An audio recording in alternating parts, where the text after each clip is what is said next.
Hey friends, this is Gary. You're listening to the worshipministry.com podcast, and today our special guest is Iron Bell Music from Kentucky.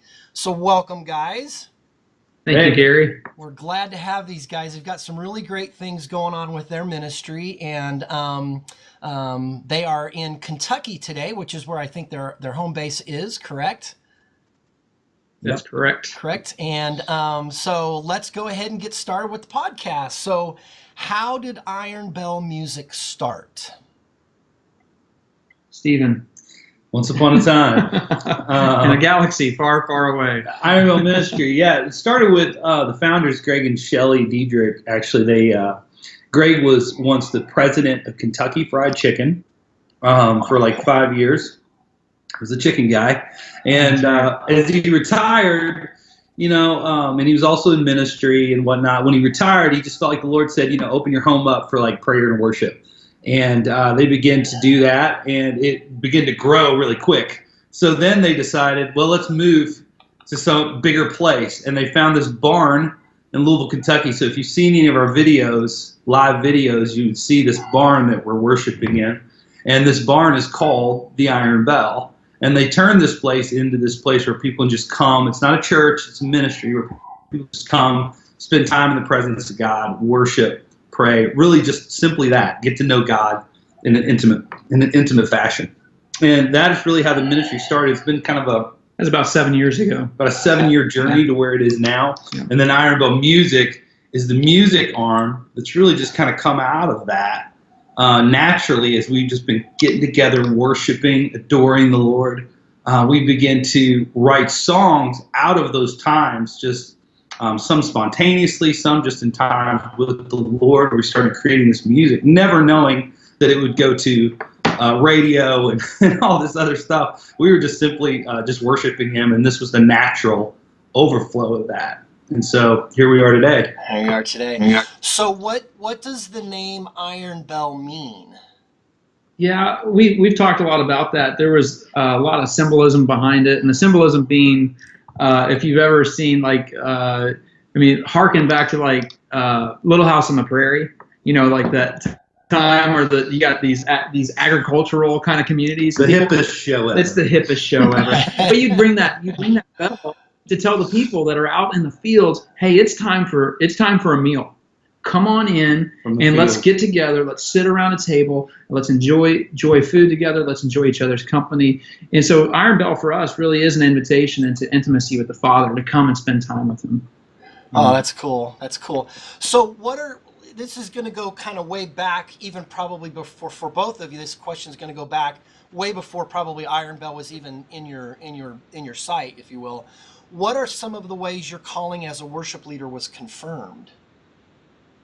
Well, that's good. I can speak for myself. I was out of college, and even through college and high school, I had been helping with worship ministry and playing guitar and singing and leading all through those times. I remember as a young kid telling my friends, even at 8 and 9 years old, whenever I was asked, "What are you going to be when you grow up?" I said, "A rock and roll star."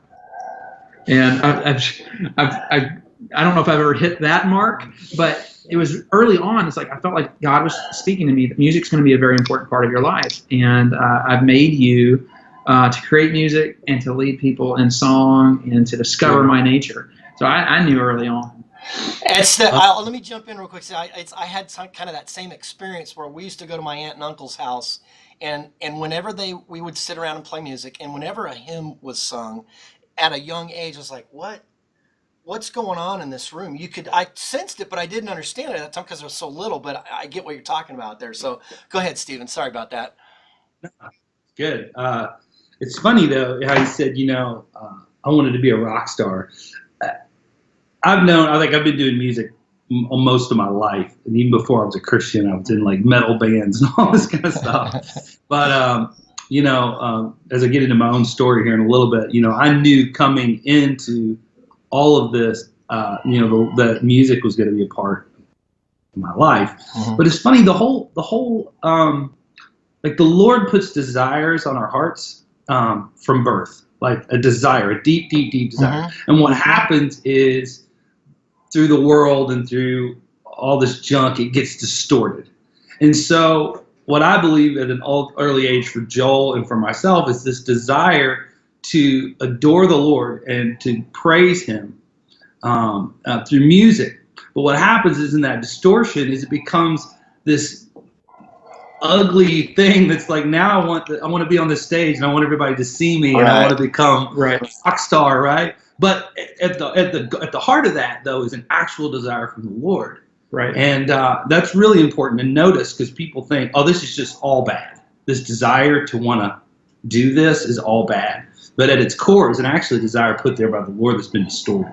Yeah, 'cause I actually walked away from music for several years, just thinking, man, I missed the mark. And honestly, if I was telling the truth, this is what I would say. I would say I was actually afraid of music. It was painful. You desire it. You want it to be successful. You don't know exactly how to get to where you want to go. And music just hurt. So I just kind of walked away. And then I had some people start praying for me that I'd never met. And they're like, do you write songs? I'm like, well, I used to write songs. And I'm like, well, God just kind of impressing upon us that he wants you to. And I'm like, I don't want to. No, I know that's definitely the Holy Spirit speaking through you guys to me. And my spiritual act of obedience was just to sit down with my guitar about 5 years ago and just say, you know what, I'm going to plug away. I'm going to try to write through my frustrations and doubts about, am I even supposed to be doing this? And God just started honoring it, because I was done. I was done. I mean, I used to be in bands where we'd travel with mainstream artists, and I was like, that was fun, but it wasn't the fullest expression, like Stephen said. Yeah. There's a deep desire there, and you know you're called to do it, but the expression that I was kind of walking out wasn't what God had in mind. Yeah. But I was called to do music. Yeah. He moves in mysterious ways, doesn't he? That's awesome. That's awesome. So this next song, this is how I got hooked up with you guys. Was those of you that follow us on Facebook know that every Wednesday we publish the Christian Music Weekly top 10 worship songs for the week. And 2 weeks ago, this song, God That Saves, is one of your guys' songs, appeared on the chart. And I had no idea. It's like, Iron Bill, that's a new one. So let's see what happens with these guys, you know. So when I posted that 2 weeks ago, I think it was Stephen, somehow you followed our Facebook page or something, and I was like, okay, there's a connection here. So I think we ended up reaching out to each other. Somehow we did, but it was because of this song. So tell us the story behind the song God That Saves, which is an awesome song, by the way. So go ahead. Yeah, thanks. Well, first we were trying to figure out how we became number 2 on what list and what was it for, you know. It's like, this is, they have no business doing this, top 10 lists. No. It was awesome. I saw that. It was really encouraging. But the story behind the song is that I grew up the son of a traveling evangelist, and the person that I saw in public and the one that I saw in private didn't align. And this is really my testimony, the story behind the song, which you can find on our website as well, ironbonemusic.com, in more depth. But you know, I started to rebel as I saw that. I didn't want anything to do with Christianity. So throughout my early teens and into my 20s, I was a heavy drug addict. Eventually, towards my late teens, early 20s, I was a crystal meth addict. And I was doing crystal meth every day for 5 years. And I was just strongly against Christianity. I was the guy that if you even mentioned Jesus around me, I'd get volatile. And during that time, somebody gave me a book about Jesus, and it's kind of miraculous that I accepted this book. And it was 3 o'clock in the morning. I'm in this house with all these musicians and all of this drugs, and I've got drugs next to me on the side table, and I'm reading this book about Jesus in this bed. And I basically have an encounter where I'm like acutely aware of the presence of God in this room, and I begin to have this like internal dialogue with the Lord, where I felt like he was just saying, you know, I'm real. What are we going to do about it? And I kind of going back, going, God, I want to do this. I want to give you my life. I don't know how to quit everything I've ever known. This is just my life, you know. And again, this thought that just seemed so real to me from the Lord, I felt like he said, you don't have to go at this alone. I'm going to do it. And I just believed in that moment what God was saying to me. I just believed what he said. And in that moment, I encountered the God that saves. And I believed, and I said, okay, I'm going to give you my life. And in that moment, tears in my eyes, 3 o'clock in the morning, I gave my life to Jesus. I quit everything overnight, which was not, I know it doesn't happen like that for everybody, because I've heard lots of people say, hey, man, that doesn't work like that. Mhm. Take it up with the Lord, because I don't know what to tell you. It's really what happened. So I just quit everything. A year later, I was hired as a worship leader. But from addiction to redemption, like that, this song is about that. It's about me encountering and adoring the Lord for being the God that saves. And I can sing about it from a place of confidence and because I know him that way. I know him that way intimately. And I think that's why the Lord's kind of breathing on that song, is it's got this real intimate, just honest reality. take. Yeah, it came out of a very vulnerable place for you. Yeah, and it was written long before we ever thought, like radio, music, all this. None of this was on the table. Mhm. We weren't thinking we're going to go get a record deal. It was literally just me and the Lord. That's So, awesome. You're listening to the worshipministry.com podcast, and our special guest today is Iron Bell Music, and you can find these guys at ironbellmusic.com. And I really encourage you, if nothing else, go check out this song, God That Saves, because it's a fantastic song. And I think it'll be a real blessing to you in your life. So give that a listen. Let's keep going here, guys. How do some of your closest relationships help you live out your ministry? Oh gosh, I would say like my relationship with Stephen, there's just accountability, especially as a worship leader and a songwriter. I think I provide this for him too, and some of the other people in our group. But what I received from Stephen is this: there's a centering that we're always focusing on, of saying, are we keeping the main thing the main thing? And the main thing for us is, are we proclaiming through song, through our lives, through our prayer lives and relationships, the nature of God? So there's a really important passage in Psalm 103, I think, and it's where it talks about, Moses said, or David wrote this, but you've made known your ways to Moses and your deeds to the Israelites. And so the founder, Greg Dietrich, he would talk often about, are we making sure that we are focused on his ways, which is his nature? Because if I know him intimately like that, I can trust him. It's not just an idea of up here, it's that 18-inch journey where the knowledge that we have about God travels from this thing down to here. Because if I know him intimately that way, my life will reflect it. I will actually walk in activity and action that way. So what we do is we want to write songs like that so people can process and go on that journey where they are actually coming into a true knowledge of the living God. And true knowledge is not just here. This is important.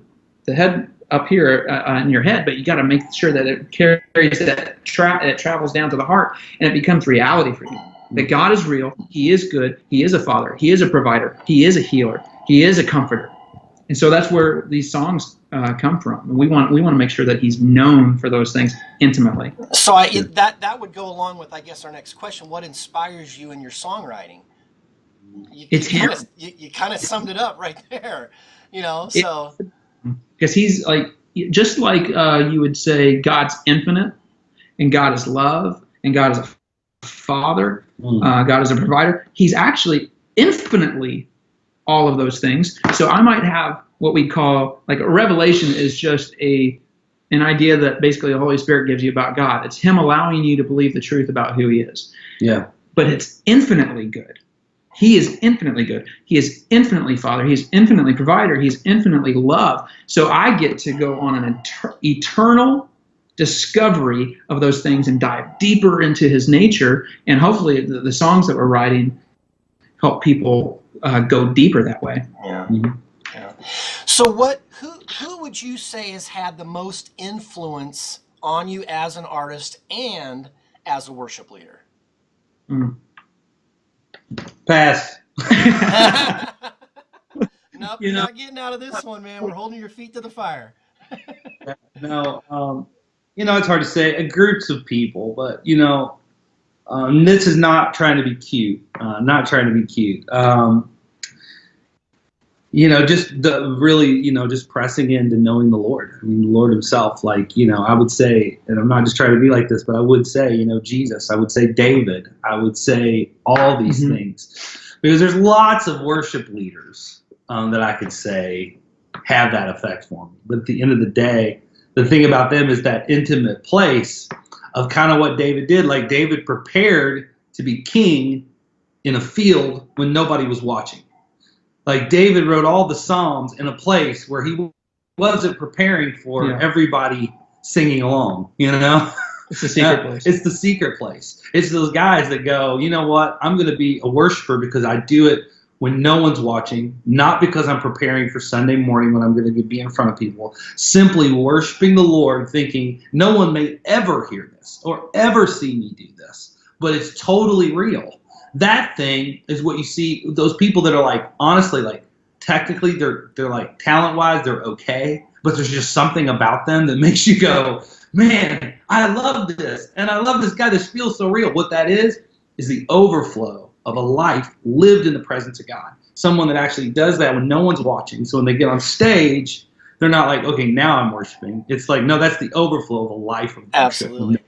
So this is the accountability that I get, what he's saying right there. So when he says this stuff, I'm like, I know he means it. And it calls me into a place where I want to live from that place too. And it becomes more of it's like a virtuous cycle. It's that thing that keeps feeding itself that's really healthy and good. But like a modern example of what he was talking about would be like Rich Mullins or Keith Green, where you see these guys that were not enamored by what the world's enamored by. They were enamored by the Lord. You could see them getting lost in his goodness and his beauty and the mystery too. The tension of the mystery.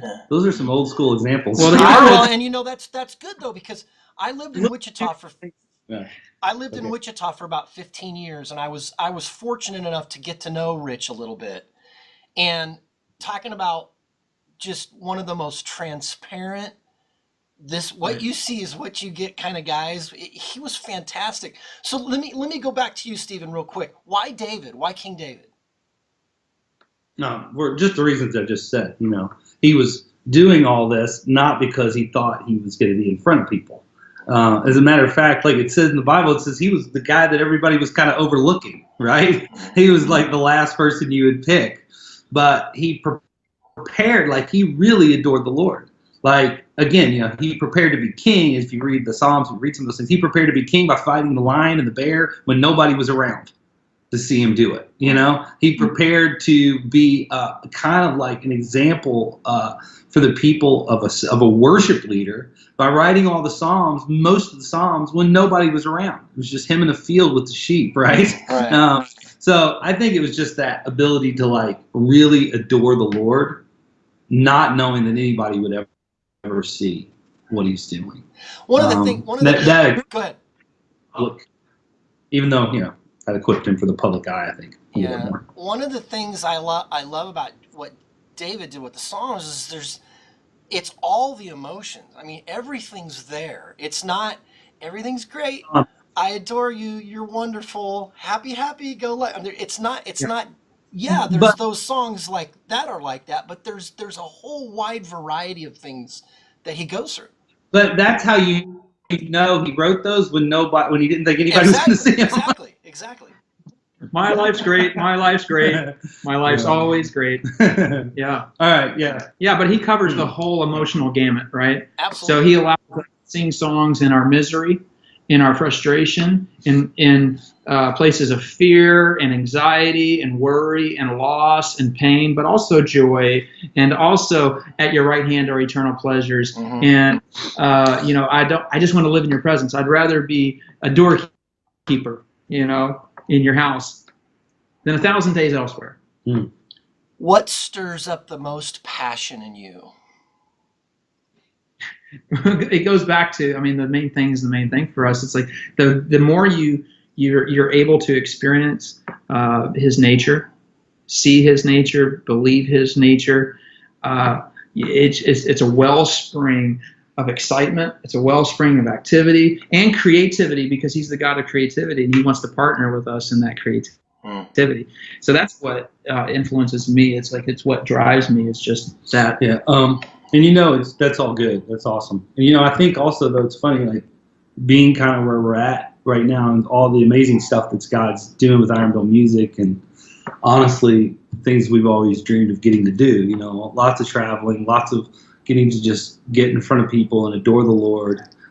Just amazing opportunities, writing with people like Matt Maher and like people that we've always looked up to and people that we get to connect with on a regular basis. Jason Ingram, just really great guys that have a heart for the church that are writing songs. And it's been amazing, but in all that, you have to constantly stop and go, why am I doing this again? Yeah.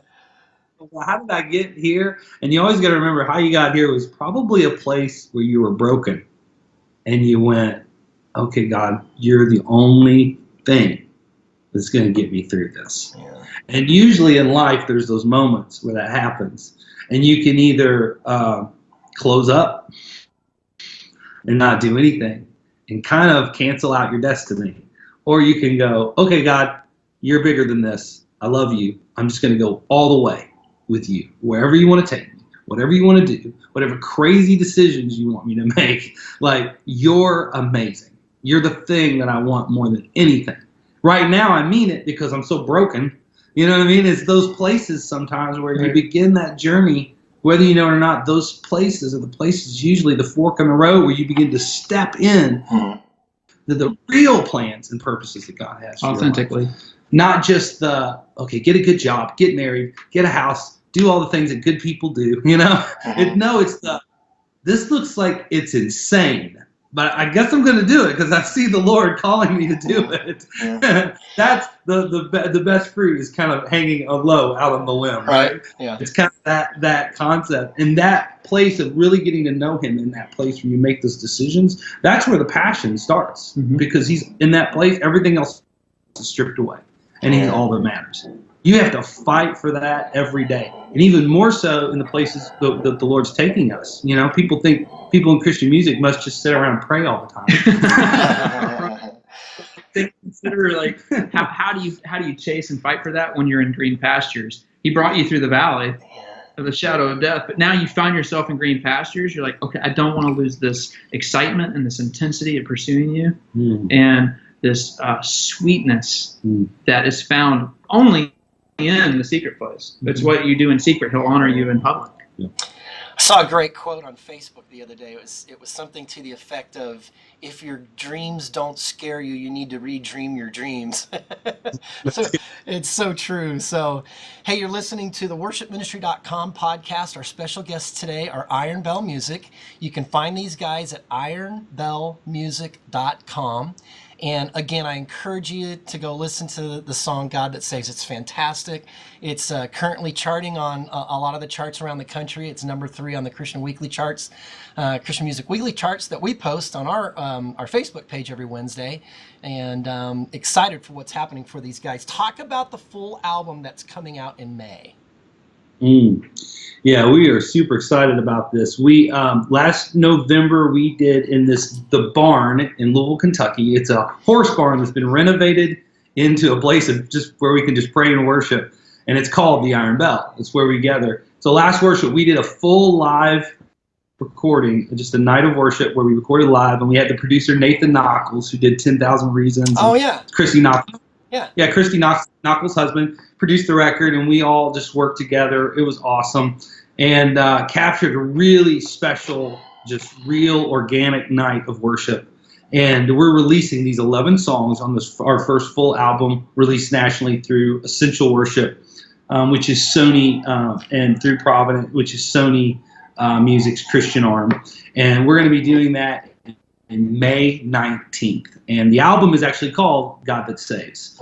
And so May 19th, you can go to our website and find out more about it. But it's going to be everywhere music is sold, kind of a deal. Excellent. And we'll be sure, let's make sure we get together before the 19th, and I can get a link up on our page so our readers can get a hold of that record. So that'd be awesome. So, all right, last question before we let you go. What would you say is the most important thing about yourself that others should know? Wow. Hey, I'll tell you. No, this is important. We were on a plane, and this little lady sat next to me. This lady sat next to us on this plane, and I go, "Hey, where are you from?" She goes, "I'm from Russia," and I go, "That's awesome." And then this guy leans over and just starts speaking perfect Russian, and sings, "Our God is an awesome God" in Russian. And I was like, because she's basically found out what we do, and she goes, "Oh, do you know any songs in Russian?" And for about 10 seconds, I'm like, "No, I don't. I'm sorry." And then literally the Holy Spirit just goes, "Yeah, you do." And I went on a mission trip like 20 years ago to Russia, and he totally brought the entire thing back to my memory. Oh, wow. And it's an awesome God in Russian. I don't know how important that is for people to know, but it blew me away. I was like, what on earth? So, yeah, I think that's a good one. I'm trying to think of one for you. The most important thing for people to know about Stephen is he's the real deal. I mean, he's like this guy that wants to know God intimately, and behind closed doors, that's who he is. And you hear his testimony about, this dad that I grew up knowing that was one way in public and one way behind closed doors, and they didn't align. Stephen has alignment. I see his life front and back, and the way he is with his 3 boys and his amazing wife, and he's a man that is after God's heart. So that's probably why he brought up David, right? Because David was a man after God's own heart, and he's a worship leader like David. And I think it's important that people know that. So 3 boys. I could have said something good like that about him. I know Russian. Got a heart like David, but I know Russian. He's the real deal, too. He's amazing. He's a much better person than me. So 3 boys, Stephen, your poor wife. They're amazing. All redheads. 3 redheaded boys. So they're awesome. Joel's got 2 little boys, too. Yeah. Your wife is swimming in the testosterone ocean over there. That's She can handle it, trust me. She puts everybody in line. She's amazing. You've married an amazing woman. Guys, thanks for being our guest today. Again, this is Iron Bell Music. You can find them at ironbellmusic.com. Guys, thank you so much for being a part of the podcast today. And thank you, Gary. Absolutely. Check these guys out. Like them on Facebook. Follow them on Twitter, all the socials. These guys are the real deal, and they'll be a real blessing to you. Thanks, everybody, for listening to the worshipministry.com podcast.